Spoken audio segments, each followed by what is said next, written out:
हम लोग देख रहे हैं राजनीति विज्ञान। राजनीति विज्ञान में देख रहे हैं राज्य व्यवस्था, और राज्य व्यवस्था के अंतर्गत हम लोग देख रहे हैं संस्थागत ढांचा, और इसमें हम लोग देख रहे हैं ताज का शासन। ताज के शासन के अंतर्गत, ताज का शासन मतलब ब्रिटिश क्राउन का रूल। और इसमें हम लोग आज का जो प्रकरण है वो देखेंगे भारत शासन अधिनियम 1919। तो भारत शासन अधिनियम 1919 को हम लोग देखेंगे। इससे पहले हम लोगों ने 1909 तक के अधिनियम को हम लोगों ने देखा है। तो चलिए हम लोग देखते हैं भारत शासन अधिनियम 1919। अगर हम बात करें भारत शासन अधिनियम 1919 का, तो इसमें एक बातें निकल करके आती है कि इसके कई अलग अलग, पहले हम लोग इसमें देखते हैं कि भारत शासन अधिनियम 1919 जो लागू हुआ था, उससे पहले जो बना था, लागू नहीं हुआ था, उससे पहले भारत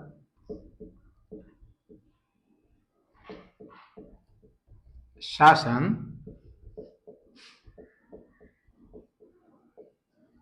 अधिनियम 1919 ये देख रहे हैं। तो भारत शासन अधिनियम 1919 के संदर्भ में जब लोग देखते हैं तो सबसे पहले आता है कि 20 अगस्त 1917 को, यानी कि 2 साल पहले, ब्रिटिश सरकार ने पहली बार ये घोषणा किया कि भारत का क्रमिक रूप से विकास के लिए उत्तरदायी सरकार की स्थापना करनी होगी। यहां से हम लोग समझ सकते हैं कि एक बीजारोपण हो गया था कि भारत स्वतंत्र होने वाला है। भारत में अब जो रूल्स होने वाले हैं वो एक सिस्टमेटिक गवर्नमेंट काम यहाँ पे करेगी। तो ये बात, ये घोषणा होती है 20 अगस्त 1917 को घोषणा की जाती है। इसके बाद क्या होता है कि भारत शासन अधिनियम 1919 में बनकर तैयार होता है। भारत शासन अधिनियम कब बना? 1919 में बना, और इसे लागू किया गया 1921 में। इस कानून को ही हम लोग मांटेक चेम्सफोर्ड सुधार बोलते हैं। इसी को बोलते हैं मांटेक चेम्सफोर्ड।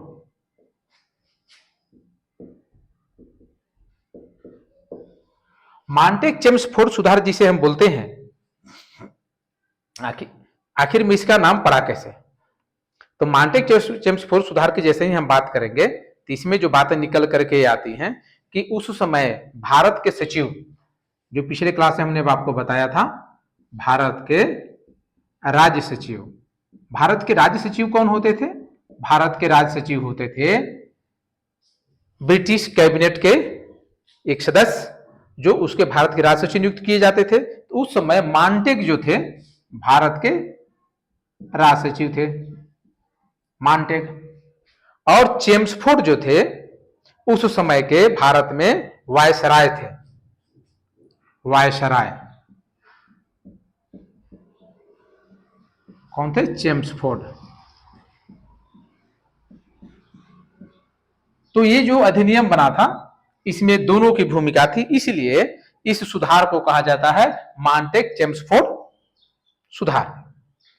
तो मुझे लगता है कि ये समझने आप लोगों को दिक्कत नहीं होगी। आगे चलते हैं। हम लोग हर अधिनियम को संक्षेप में देखते हैं, जो हमारे काम का है उतना ही देखेंगे। तो इसमें जो है अधिनियम के हम लोग विशेषताओं को देखते हैं कि अधिनियम की क्या विशेषताएं रही है।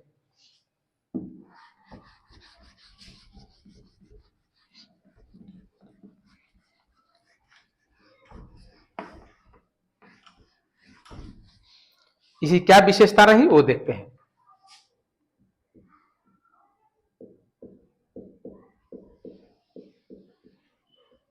विशेषताएं विशेषताएं ये रही कि अब इसको हम लोग देखेंगे कि अब पहले अधिनियम जो पढ़े हैं उससे बहुत कुछ अपडेटेड मिलेंगे, और ये लक्षण आपको दिखाई देने लगेंगे कि भारत में संस्थागत स्थिरता की, क्रमबद्ध शासन की, और जो शासन व्यवस्था सामान्यतः अभी भारत में है, उसका बीजारोपण 1919 के मांटेक चेम्सफोर्ड सुधार में उसके लक्षण दिखाई देते हैं, उसकी विशेषताएं दिखाई देती हैं। तो इसमें क्या किया जाता है कि केंद्रीय और प्रांतीय विषयों की सूची बनाई जाती है। पहला होता है केंद्रीय एवं प्रांतीय, जिसको हम लोग आज राज्य बोलते हैं, प्रांतीय विषयों की सूची।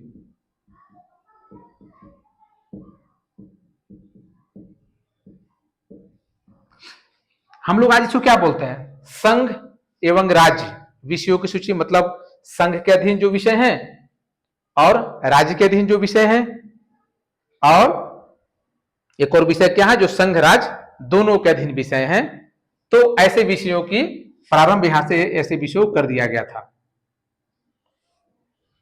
संघ सूची, राज्य सूची और समवर्ती सूची। समवर्ती सूची में केंद्र राज्य दोनों के विषय आते हैं, ये आप जानते हैं अच्छी तरह से। तो पहले क्या था कि केंद्र और प्रांतीय विषयों की सूची अलग अलग नहीं हुआ करती थी।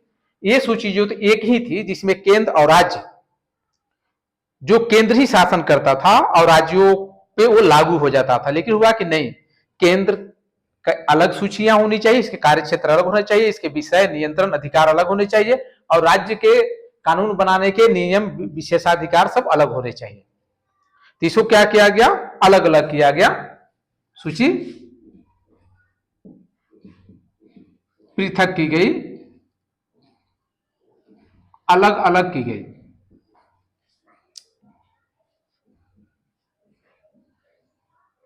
केंद्रीय और प्रांतीय विधान परिषदों को अपनी सूचियों के विधान विषयों पर विधान बनाने यानी कि कानून बनाने का अधिकार मिल गया, कि केंद्र और प्रांत अपना अलग अलग विषयों पे कानून बना सकते हैं। लेकिन सरकार का ढांचा केंद्रीय और एकात्मक ही रहेगा। मतलब अगर बात विवाद आती है किसी विषय बिंदु पे, तो उसमें केंद्र की ही बातें मानी जाएगी। आज भी हमारे भारतीय व्यवस्था में ही है।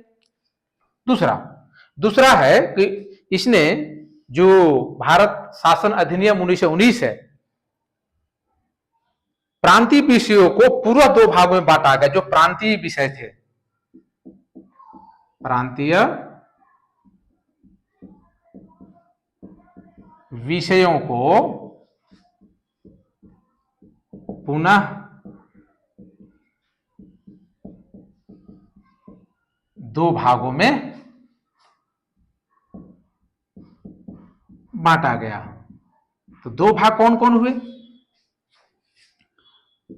पहला, हस्तांतरित विषयों पर एक हुए हस्तांतरित विषय और दूसरे हुए आरक्षित विषय। दो रखे गए थे। तभी हम लोग हस्तांतरित विषयों को देखते हैं, आरक्षित को थोड़ी देर में देखेंगे। हस्तांतरित विषयों पर गवर्नर का शासन होता था।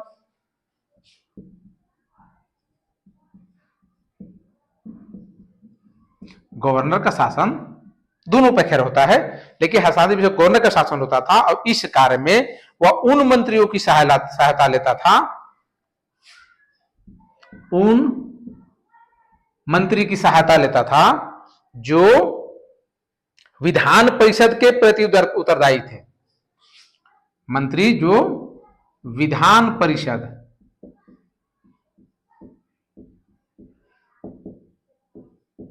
के प्रति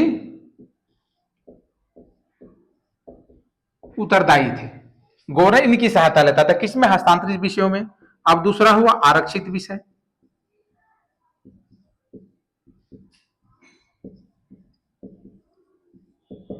आरक्षित विषयों में क्या होता था? इस पर गवर्नर का ही शासन था, तो इसमें गवर्नर का ही शासन होता था। लेकिन ये मदद किनसे, सहयोग किनसे लेते थे? ये लेते थे कार्यपालिका परिषद। कार्यपालिका परिषद की मदद गवर्नर लेते थे। जो विधान परिषद के प्रति उत्तरदायी नहीं था, ये मंत्री विधान परिषद के प्रति उत्तरदायी थे, और कार्यपालिका परिषद जो कार्यपालिका परिषद जो था वो विधान परिषद के प्रति उत्तरदायी नहीं था। तो यहां से हम लोगों ने देखा कि शासन की दोहरी व्यवस्था की गई। शासन की दोहरी व्यवस्था की गई, और शासन, हालांकि यह व्यवस्था काफी हद तक असफल रही, बहुत ज्यादा समय तक चली नहीं। तीसरा,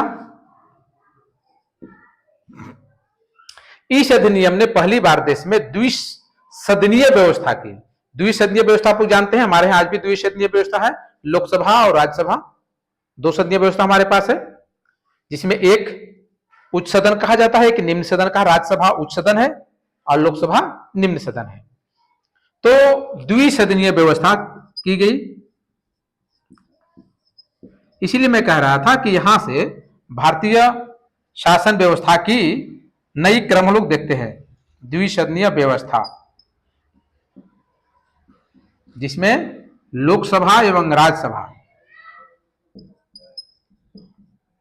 एवं राज्यसभा, लोकसभा एवं राज्यसभा द्विसदनीय व्यवस्था कर करके प्रत्यक्ष निर्वाचन से शुरू हो गया। दोनों सदनों के बहुसंख्यक देशों को प्रत्यक्ष निर्वाचन के माध्यम से निर्वाचित किया जाता था।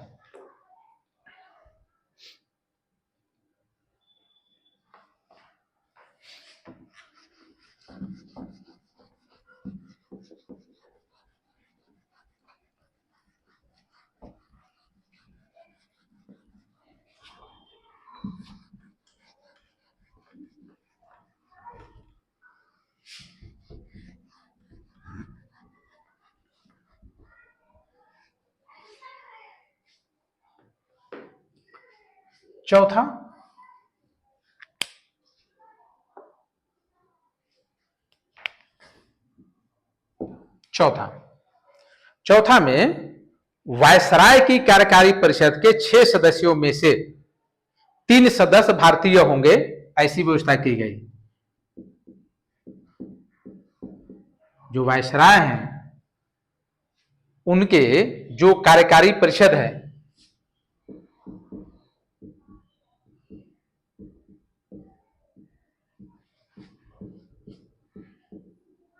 कार्यकारी परिषद में 6 सदस्य होते हैं। 6 सदस्यों में से 3 सदस्य भारतीय होंगे।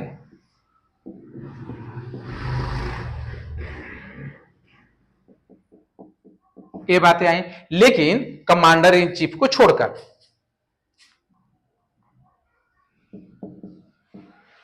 कमांडर इन चीफ को छोड़कर ये नहीं होंगे, कमांडर इन चीफ नहीं होंगे इसके। ये भारतीय सदस्य जो होंगे वो कमांडर इन चीफ नहीं बन सकते हैं, बाकी 3 सदस्य होंगे। पांचवा है संप्रदाय। इसमें फिर क्या किया गया, जैसे कि मैंने पहले पढ़ाया था अधिनियम में, कि उसमें मुस्लिम संप्रदाय के लिए अलग से वोट देने की व्यवस्था की गई थी, लेकिन इसमें भी यह हुआ कि सिखों,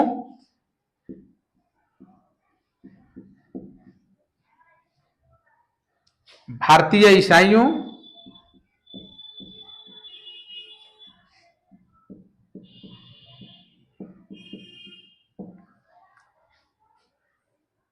और वैसे ब्रिटिश आंग्ल भारतीय, जो वैसे ब्रिटिश जो भारतीय बन चुके थे, अंग्रेज, और यूरोपीय के जो सदस्य थे, इनके अलग अलग निर्वाचन क्षेत्र होंगे। तो अलग पृथक निर्वाचन क्षेत्र की व्यवस्था की गई के लिए पृथक निर्वाचन सिद्धांत लागू किया गया। छठा, इस कानून ने संपत्ति जिसके पास हो, जो कर देता हो, टैक्स पेयर,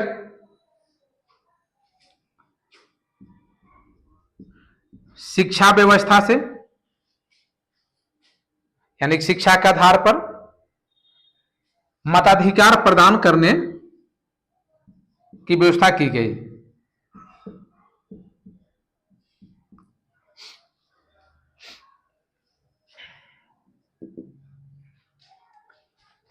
इस कानून ने, यानी कि भारत शासन अधिनियम 1919 ने लंदन में भारत के उच्चायुक्त के कार्यकाल का सृजन किया, कार्यालय का, जो अभी जैसे हमारे उच्चायुक्त होते हैं सभी देशों में, सभी देशों के उच्चायुक्त सभी देशों में होते हैं। तो उसी समय शुरुआत की गई थी कि भारत के उच्चायुक्त का कार्यालय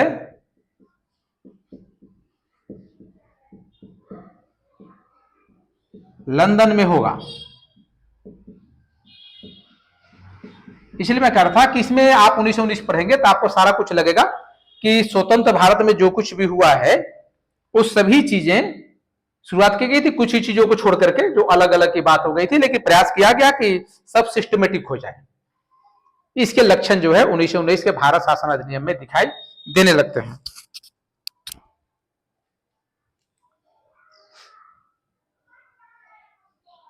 इसके बाद इससे एक लोक सेवा आयोग का गठन किया गया। इस अधिनियम के तहत कहा गया कि एक लोक सेवा आयोग का गठन हो, जिसको आप यूपीएससी वगैरह आज के समय में बोलते हैं।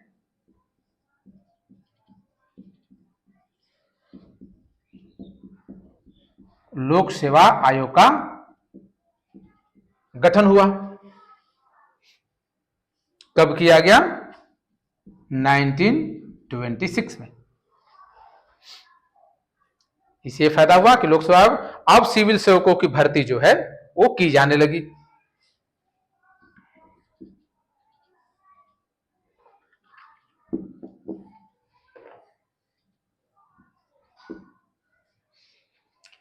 नवा, इसने पहली बार केंद्रीय बजट को राज्य बजट से अलग किया। बोला गया कि बजट जो होगा वो केंद्रीय बजट अलग होगा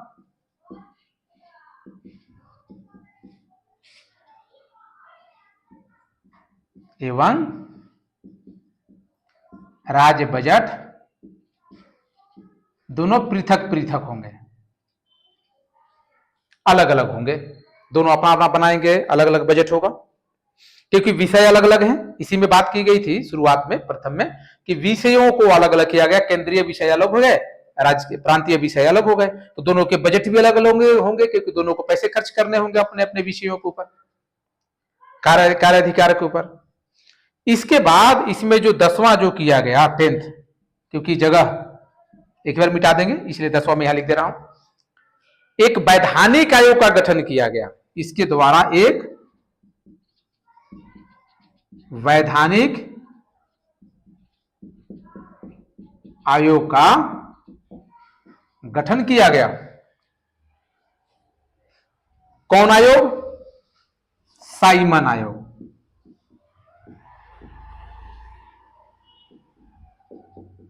कब? 1927 में साइमन आयोग का गठन किया गया।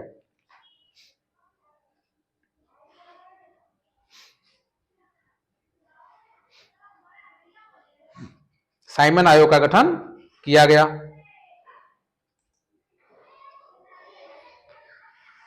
तो हम लोग साइमन आयोग भी इसी में देख लें, वीडियो लेकिन थोड़ा लंबा हो जाएगा।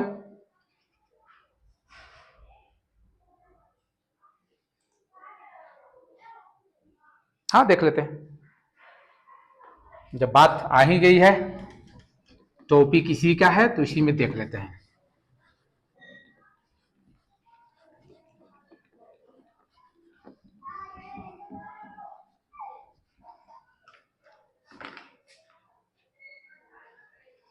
साइमन आयोग।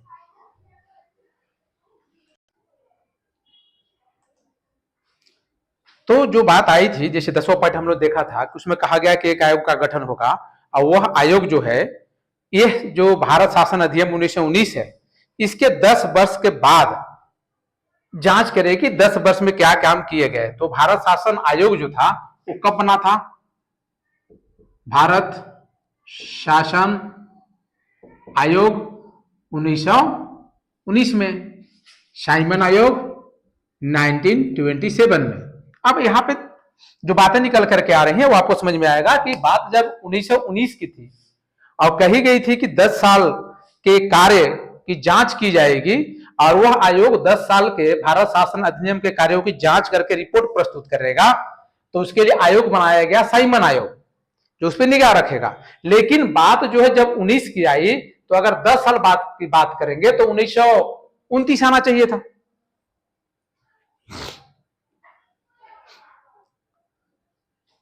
1929 आना चाहिए था, लेकिन हुआ क्या कि ब्रिटिश सरकार ने नवंबर 1927 में, ब्रिटिश गवर्नमेंट ने नवंबर 1927 में, यानी कि निर्धारित समय से 2 साल पहले,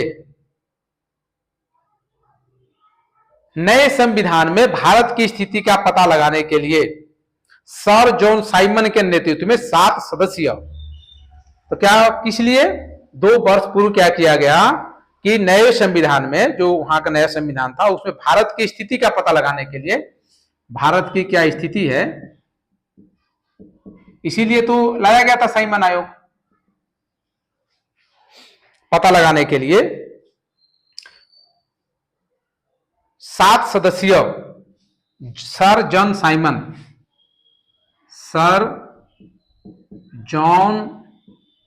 साइमन के अध्यक्षता में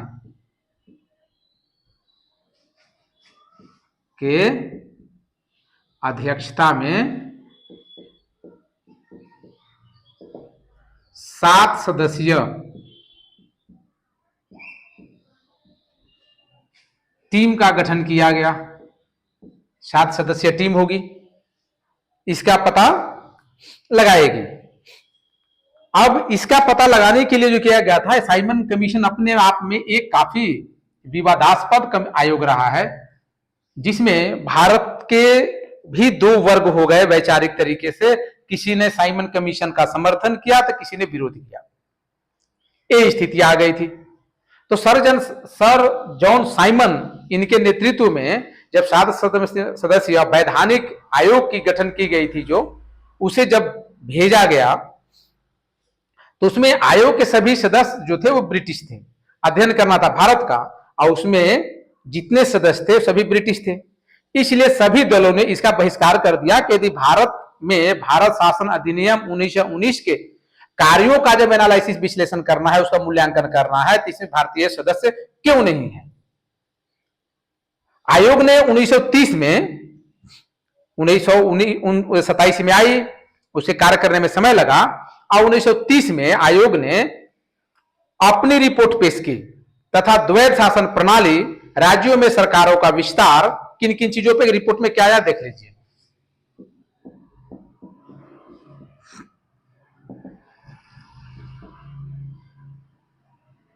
द्वैध शासन प्रणाली, द्वैध शासन प्रणाली कौन सी? केंद्र और प्रांत, 2 शासन प्रणाली। राज्यों में सरकार का विस्तार, यानी कि प्रांतों में, राज्यों में सरकार का विस्तार, राज्यों में सरकार का विस्तार। इसके अलावा ब्रिटिश भारत के संघ की स्थापना,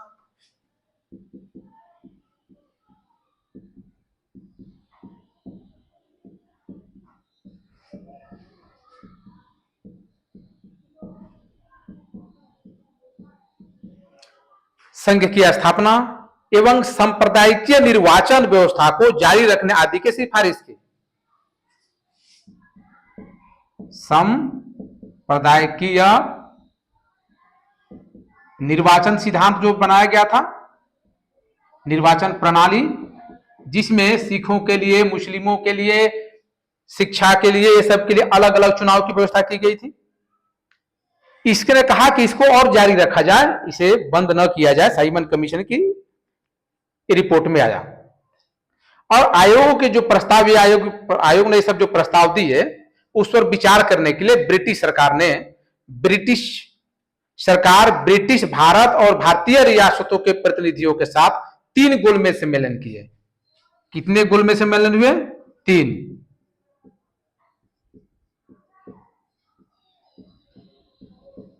गोलमेज सम्मेलन क्यों बोला जाता है इसको? राउंड टेबल, इधर से चेयर लगे हुए हैं, राउंड टेबल है जिसमें बातचीत जिसपे होगी, इसी को गोलमेज सम्मेलन बोला जाता था। तो गोलमेज सम्मेलन हुआ, 3 गोलमेज सम्मेलन, जिसमें ब्रिटिश सरकार, ब्रिटिश भारत और भारतीय रियासतों, ब्रिटिश सरकार मतलब ब्रिटिश सरकार के प्रतिनिधि होंगे, ब्रिटिश भारत जहां पे भारत का नियंत्रण था उस क्षेत्र के, और जहां भारतीय रियासतें थी जो राजा महाराजा थे उनके प्रतिनिधि के उसमें शामिल होंगे। इन सम्मेलन में हुई जो चर्चा हुई उसके आधार पर संवैधानिक सुधारों पर एक श्वेत पत्र तैयार किया गया, एक श्वेत पत्र तैयार किया गया। श्वेत पत्र तैयार हुआ कि संवैधानिक सुधार के लिए।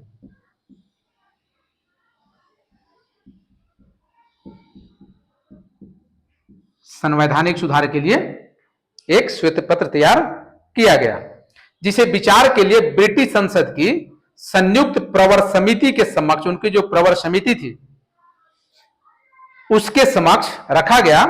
इस समिति की सिफारिशों को कुछ संशोधनों के साथ जो इन्होंने कहा था कुछ संशोधन किए गए, और इसके अलावा भारत परिषद अधिनियम 1935 में शामिल कर दिया गया। कुछ संशोधन किए गए और 1935 के भारत परिषद अधिनियम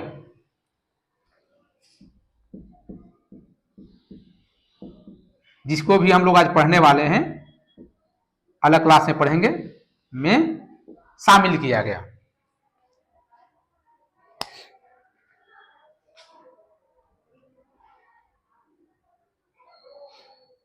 इसी में एक बात आई सांप्रदायिक अवार्ड की, इसी में एक बात आई सांप्रदायिक अवार्ड की। जो सांप्रदायिक निर्वाचन प्रणाली शुरू की थी उसके संदर्भ में ब्रिटिश प्रधानमंत्री उस समय थे रैमजे मैकडोनाल्ड।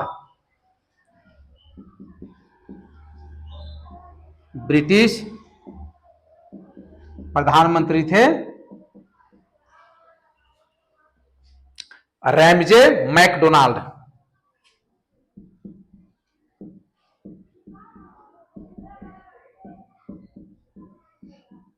मैकडोनाल्ड थे, रैमजे मैकडोनाल्ड। इन्होंने अगस्त 1932 में अल्पसंख्यकों के प्रतिनिधित्व पर एक योजना की घोषणा की। 1932 में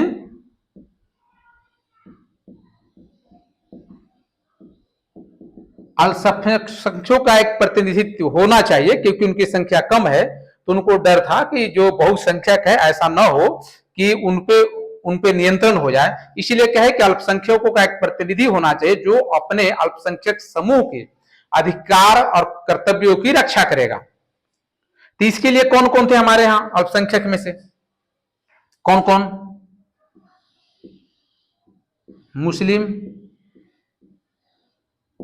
सिख, पारसी, ईसाई, यूरोपियन, आंग्ल भारतीय, ये सब थे। इनके लिए अलग निर्वाचन व्यवस्था का विस्तार किया गया कि अलग निर्वाचन व्यवस्था जो चल रही है सांप्रदायिक निर्वाचन व्यवस्था, जो कि रिकमेंडेशन भारत शासन अधिनियम 1919 भी कहता है, उसके तहत, या साइमन कमीशन ने जो रिकमेंड किया कि नहीं ये होना चाहिए, इसके तहत इसका विस्तार किया गया, जिसे कम्युनल अवार्ड या सांप्रदायिक अवार्ड के नाम से भी जाना जाता है। इसी को हम लोग बोलते हैं कम्युनल या सांप्रदायिक अवार्ड, इसी को बोला जाता है। इसके अलावा क्या हुआ, इसे बहुत सारी चीजें आई।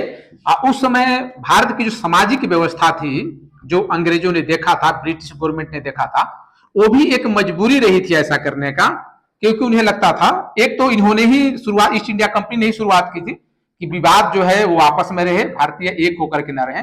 लेकिन हमारी जो सामाजिक व्यवस्था भी थी, जो जातिवाद, अस्पृश्यता को लेकर के, उस भी एक बड़ी समस्या थी। तो ब्रिटिश गवर्नमेंट को और जो भारत के जो नेता थे, उन लोगों को भी ये लगता था कि नहीं, ये जरूरी है, दलितों को भी वोट का अधिकार होना चाहिए। तो ये कई बातें निकल करके आई थी। इसे मुस्लिमों, सिख, ईसाई, यूरोपियन, आंग्ल भारतीयों के लिए निर्वाचन व्यवस्था का विस्तार तो किया गया, बल्कि इसे दलितों के लिए भी विस्तारित कर दिया गया कि दलित का भी प्रतिनिधि चुनाव में आएगा, दलित का प्रतिनिधि भी उसमें रहेगा।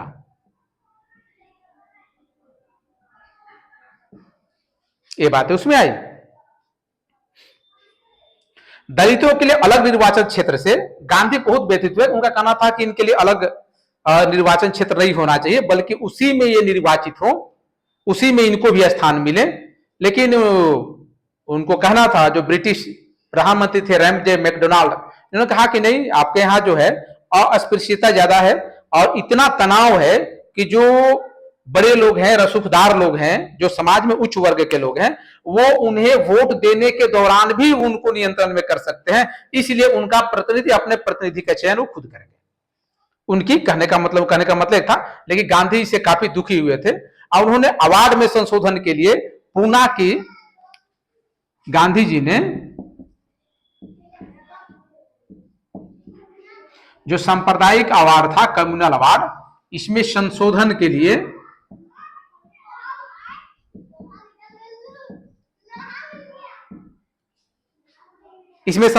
पूना की यरवदा जेल में अनशन उन्होंने कर दिया था।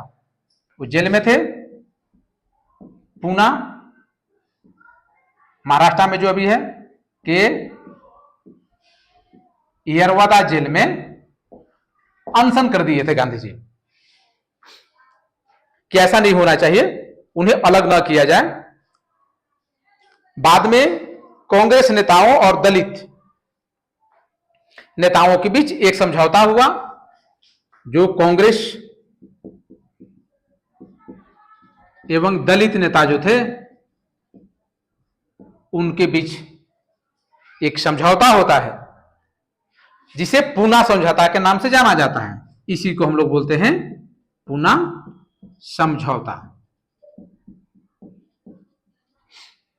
क्योंकि ये जो पृथक जो चुनाव निर्वाचन प्रणाली व्यवस्था जो की गई थी दलितों के लिए, उससे दलित खुश थे, उनके नेता भी खुश थे कि नहीं ठीक है, हम लोग के लिए अलग ही चाहिए। तो लेकिन गांधी जी अनशन किए तो कांग्रेस के नेता और जो दलित नेता थे वो एक जगह बैठे पूना में, और पूना में समझौता हुआ, गांधी जी को सूचना दी गई और इसमें संयुक्त हिंदू निर्वाचन व्यवस्था को बनाए रखा गया। कहा गया पूना समझौता में कि संयुक्त